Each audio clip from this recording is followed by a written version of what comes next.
Hey guys, it's Chris. Today we're going to be talking about a phrase that you've probably seen us throw around if you've seen anything on our website at all, or if you've ever watched one of our videos on our braking systems, and that's the phrase truly proportional. We use that a lot when we're talking about the RVibrake3 and the RVibrake Shadow, and Jared actually did a full video on proportional braking, which I would highly encourage you to check out. We'll link it up above here.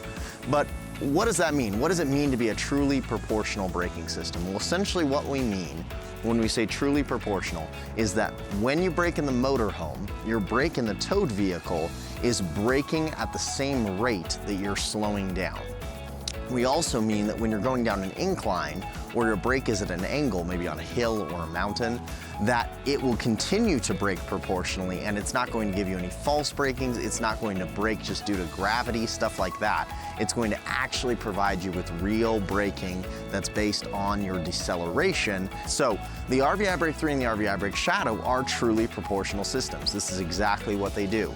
There's a little accelerometer in each of them. If you don't know what that is, it's a little chip that's on the circuit board. And that accelerometer measures where you are in space, how fast you're slowing down, how fast you're speeding up, all of that kind of thing. And so using that to measure your rate of deceleration, the brake can see if you're, let's say, driving and then you start to brake, and let's say you start braking slowly, but then as you start braking, you have to brake a little bit harder. The brake understands that change in inertia, so it will kind of mimic you from the standpoint of when you're braking a bit more slowly, it'll brake maybe a bit more gently, and then as you begin to increase that rate of deceleration, it's going to increase its rate of braking in the towed vehicle to take that weight off.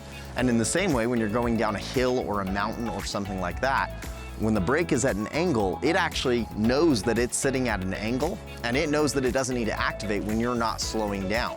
So let's say you even set the brake up at an angle on a flat surface. Let's say you're just sitting in a parking lot, you set your brake up at a 45-degree angle, which, by the way, there are some cars where that's necessary.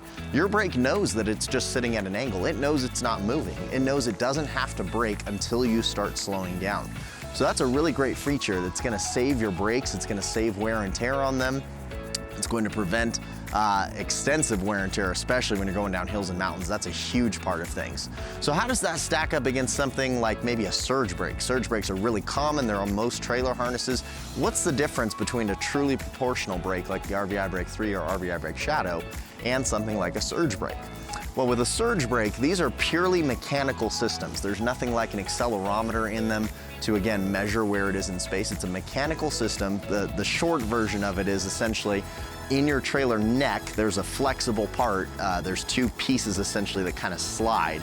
And what happens is when you start slowing down, the front of the neck will compress a bit into the back of the neck. And that compression that happens activates a series of rods and a master cylinder that begins a hydraulic, typically, braking operation. It's all mechanical, and it's not proportional like we talked about.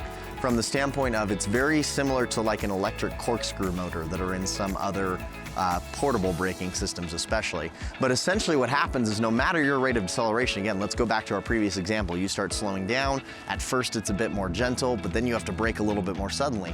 Your surge brake, just like an electric corkscrew motor brake, can't judge that difference. It's going to brake at the same rate. And unfortunately, in a panic stop, that's especially problematic because there's no additional braking help that you're receiving. It's just gonna take as long as it takes to activate with no other response that it can have. So again, it's not proportional from that standpoint.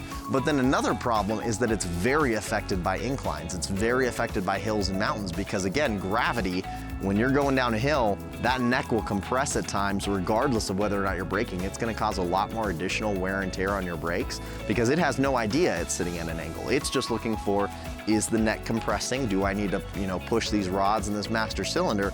And again, gravity, it's gonna start pushing regardless of whether or not you're actually braking. So you're gonna ride some of those brakes sometimes, and it can really cause a lot of excessive wear. It's gonna cost you a lot of money in the long run because you're gonna need to replace things faster. So when we talk about, again, truly proportional brakes stacked up against something like a surge brake or like an electric corkscrew motor brake or any of those other kinds of brakings, none of those other solutions provide a truly proportional response.